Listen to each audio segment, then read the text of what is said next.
ইতালিতে হঠাৎ করে আমার ব্রেন স্ট্রোক হয়। আমার বাম সাইড পুরা সম্পূর্ণ প্যারালাইজড হয়ে গিয়েছিল। আস্তে আস্তে অনেকটা আমি ইসে খাওয়া দাওয়া বসে খাওয়া দাওয়া করতে পারতাম না। এখন নিজের হাতে খাইতে পারি, আগে খাওয়াই দিত আমাকে। নিজে আপনি কোনো কিছুই করতে পারতেন না অন্যের সাহায্য ছাড়া। এখন মোটামুটি নিজেই করতে পারি। আসসালামু আলাইকুম দর্শক, কেমন আছেন আপনারা? আশা করি সবাই ভালো আছেন, সুস্থ আছেন। ডিপিআরসি একটি স্বপ্ন অনেকের কাছে। এটি এমন একটি প্রতিষ্ঠান যেখানে অসংখ্য রোগাক্রান্ত মানুষ, অসংখ্য অসুস্থ মানুষ, অসংখ্য পঙ্গু মানুষ এসেছেন। অনেক দূর দূরান্ত থেকে, পৃথিবীর বিভিন্ন প্রান্ত থেকে এসেছেন, ছুটে এসেছেন চিকিৎসা নেওয়ার জন্য, সুস্থ হওয়ার জন্য। এবং অনেকেই তাদের বাস্তব জীবনে যখন ফিরে গেছেন চিকিৎসা নিয়ে, তারা কোনোদিন কল্পনা করতে পারেনি যে যতটা তারা সুস্থ হয়েছেন, এতটা সুস্থ তারা কখনো হতে পারেন। দর্শক, স্ট্রোক বিভিন্ন কারণে আমরা করে থাকি। অনেকেই আছেন বা অনেকের পরিবারেই আছেন যে যখন কেউ স্ট্রোক করেন, তারা ধরেই নেন যে এই ব্যক্তিকে দিয়ে আর পৃথিবীতে কোনো কিছু সম্ভব না, সে আর কোনোদিনই ভালো হবে না, সুস্থ হবে না, উঠে দাঁড়াতে পারবে না এবং কোনো কাজই সে করতে পারবে না। এমন একটি বদ্ধমূল ধারণা আমাদের অনেকের ভেতরেই আছে। এই ধারণাটাকেই ভুল প্রমাণ করে বারবার এই ডিপিআরসি। এবং ডিপিআরসির যারা চিকিৎসকবৃন্দ আছেন, যারা কর্মঠ এবং নিবেদিত প্রাণ, তাদের হাতের প্রচেষ্টায় এবং সর্বোপরি আমাদের ডক্টর মোহাম্মদ শফিউল্লাহ প্রধান স্যারের সেই চিকিৎসায় এই মানুষগুলো সম্পূর্ণ সুস্থ হয়ে স্বাভাবিক জীবনে ফিরে এসেছেন।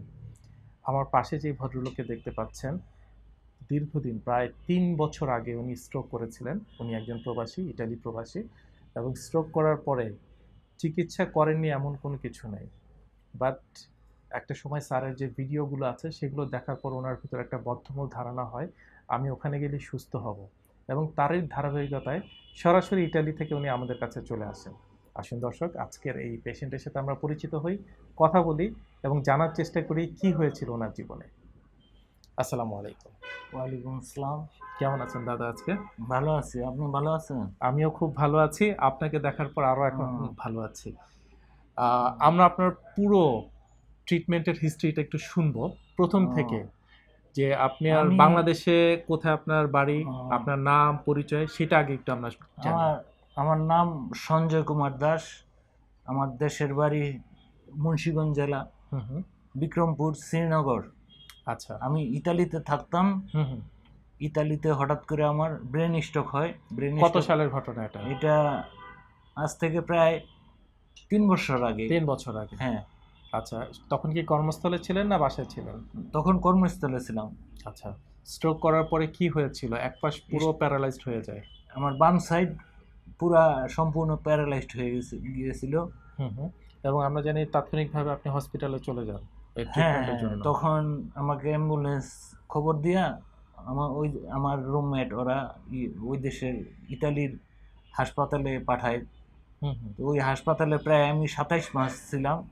এবং 27 মাস ধরে আপনি চিকিৎসা নিয়েছেন? ওরাই চিকিৎসা দিয়েছিল, কিন্তু কোনো আশানুরূপ রেজাল্ট পাইনি। আচ্ছা, এবং আমরা জানি যে আপনারা দীর্ঘদিন যাবৎ স্যারের ফলোয়ার ছিলেন, স্যারের এই বিশেষত ডিপিআরসি যে ভিডিওগুলো ইউটিউব দেখে পরে আমি চলে আসছি দেশে। আমরা জানি যে আপনি সরাসরি এয়ারপোর্ট থেকে সরাসরি এয়ারপোর্টে আসছি, এয়ারপোর্ট থেকে সরাসরি ডিপিআরসি হাসপাতালে চলে আসছি। আচ্ছা, স্যারের কাছে যখন আসেন, স্যার আপনাকে ওই অবস্থায় দেখে এবং আমিও আপনাকে দেখেছিলাম ওই অবস্থায়। আমার সাথেই যোগাযোগ হচ্ছিল, বারবার ফোনে কথা হচ্ছিল এবং যে এসে আপনারা হসপিটালে ভর্তি হবেন স্যারের আন্ডারে। তখন আমি বসতে পারতাম না ঠিকভাবে, হুইল চেয়ারে শুধু বসা থাকতাম। এই যে আজকে আমার সাথে কিন্তু দীর্ঘ একটা সময় বসে আছেন, এত সময় কি বসে থাকা সম্ভব হতো আপনার পক্ষে? না না না, তখন আমরা জানি যে তখন আপনাকে একদম ইউরিন ক্যাথেটার পরানো ছিল এবং ওখান থেকেই তারা প্রসেস করে দিয়েছে যাতে প্লেনে কোনো সমস্যা না হয়। ওইটুকু সময় আপনার হাতে ছিল। হ্যাঁ হ্যাঁ। এবং এসে স্যার যখন আপনাকে প্রথম দেখেন, স্যার কি বলেছিলেন আপনাকে? স্যার বলেছিল যে আপনি থাকেন, আমরা দেখি, 15 দিন দেখি, দেখার পরে এরপরে আমরা বাকি ডিসিশন নিব। এবং আপনি ট্রিটমেন্ট শুরু করে দেন? হ্যাঁ। এবং ধীরে ধীরে আপনার আস্তে আস্তে অনেকটা আমি খাওয়া দাওয়া বসে খাওয়া দাওয়া করতে পারতাম না। হুম, হুম, এখন আমাকে ধরে বসায় দিলে হুম। এখন নিজের হাতে খাইতে পারি, আগে খাওয়াই দিত আমাকে। মানে আপনার শারীরিক যত ধরনের প্রাথমিক যে মোটামুটি কাজগুলো অনেক সবকিছুই ইমপ্রুভ হয়েছে, অনেক। অন্যের দ্বারা আপনাকে সম্পাদিত করতে হতো, নিজে আপনি কোনো হ্যাঁ, কিছুই করতে পারতেন না অন্যের না। সাহায্য ছাড়া। এখন মোটামুটি নিজেই করতে পারি, খাওয়া দাওয়া করতে পারি, নিজেরটা নিজে খাওয়া দাওয়া নিজে হাতে মাইখা তবে খাইতে পারি। এই ট্রিটমেন্টের যতগুলো ট্রিটমেন্ট হয়েছে সবার প্রথমে কোন জিনিসটা আপনার ইমপ্রুভ করেছিল, কোন কাজটা? আচ্ছা, যখন আপনি প্রথম মানে ফার্স্ট স্টেপ আপনি শোয়া থেকে বসতে পারলেন, কেমন হ্যাঁ, লাগলো সেদিন আপনার কাছে? তখন ভালো লাগছে, অনেক ভালো লাগছে। যেটা প্রথম স্টেপ, তখনই আপনার মনে আশাটা আর একটু বেড়ে গেল নাকি, হ্যাঁ, যে না হয়তো আমি সঠিক ভালো পথেই হবো। করছে। হ্যাঁ, হ্যাঁ, এবং ধীরে ধীরে আমরা জানি যে আপনি উঠে দাঁড়াতে পারলেন, অনেকটা সুস্থ হয়েছি আমি এখন। নিজের হাতে খেতে পারছেন। হ্যাঁ, নিজের হাতে যখন নিজে খেতে পারলেন কেমন লাগলো তখন? তখন খুব ভালো লাগছে। এবং এই খুশির ঘটনাটা পরিবারের সবার সাথে শেয়ার করেছেন। হ্যাঁ, হ্যাঁ। এবং আমরা জানি যে আপনি আগামীকাল আপনি চলে যাচ্ছেন। কতদিন হলো আজকে? আজকে প্রায় 5 মাস। প্রায় 5 মাসের মতো। হ্যাঁ, এই যে হ্যাঁ। একটা দীর্ঘ একটা সময় হসপিটালে মোটামুটি থেকে একটা মনে চিকিৎসা একটা কনফিডেন্স আছে হুম, হুম। যে এখন আগের মতো আর আমার ভীতি বিছানায় কাজ করে না। শুয়ে থাকতে হবে না। এখন মনে হচ্ছে যে অন্যের হালকা একটু হেল্প করলেই আমি করতে পারবো, চলাফেরা করতে পারবো।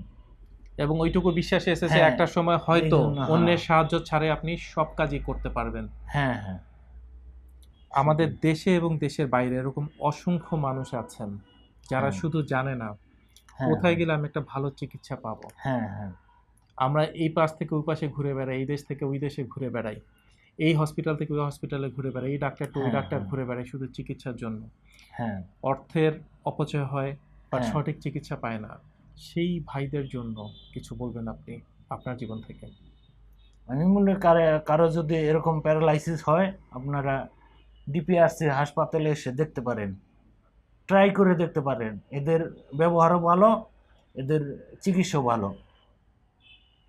দর্শক, এই যে ছোট্ট একটি কথা, এই যে একটা মানুষ যে নতুন করে বাঁচার স্বপ্ন দেখছেন, এর একটি মাত্র কারণ, তা হচ্ছে উনি সঠিক চিকিৎসাটা পেয়েছেন। কি করতে হবে, কোন চিকিৎসাটা উনি পাবেন, কি করলে উনি খুব দ্রুত সময়ের ভিতরে সুস্থ হবেন, সেই জিনিসটা ডিপিআরসি জানে। এবং ডিপিআরসির যারা নিবেদিত প্রাণ তারা জানেন। ডক্টর মোহাম্মদ শফিউল্লাহ প্রধান স্যারের হাত ধরে এরকম হাজারো মানুষ সুস্থ স্বাভাবিক জীবনে ফিরে আসছেন। আমরাও আশা করব আপনারা যারা এখনও অসুস্থ আছেন, বাসায় বসে আছেন অথবা বিছানায় শুয়ে এই ভিডিওটা দেখছেন, তাদেরকে বলছি অন্তত একটি বার আসুন, অন্তত নিজের ভাগ্যকে পরীক্ষা করার জন্য হলে আসুন। আমার মনে হয় না আপনারা নিরাশ হবেন। ভালো থাকবেন, সুস্থ থাকবেন, দোয়া করবেন আমার এই ভাইয়ের জন্য। আমরাও আশা করব যারা অসুস্থ আছেন খুব শীঘ্রই তারাও সুস্থ হয়ে উঠবেন। আপনাকে অসংখ্য ধন্যবাদ আপনার এই মূল্যবান আপনাকে মতামত দেওয়ার অনেক জন্য। অনেক ধন্যবাদ। ডিপিআরস লিমিটেড, আস্থা, বিশ্বাস ও নির্ভরতায় অবিচল।